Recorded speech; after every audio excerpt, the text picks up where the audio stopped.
મારી વાતને સાંભળતો જો મિત્રો, શેખ મણિપુરથી ચાલુ કર્યું આ લોકોએ. એક વાત પૂરી થવા દો. શેખ મણિપુરથી આ લોકોએ ચાલુ કર્યું.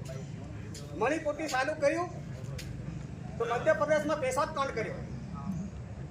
પેશાબ કાંડ કર્યા બાદ બે આપણે આદિવાસીઓને કોઈ કંપનીની અંદર આપણે વગર કોઈને સોર્સ સાબિત કરીને બેને રિક્ષા પાછળ ઘસેટી મારવામાં આવ્યા.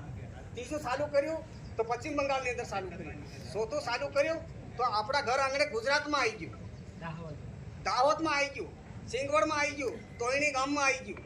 હજી બી આપણા પ્રતિનિધિ જ્યારે પશ્ચિમ બંગાળની અંદર આવો એક કાંડ બન્યો, એ તો મોટી ઉંમરની દીકરી હતી, તો એ આખા દેશની અંદર ઉહાપોહ થયું.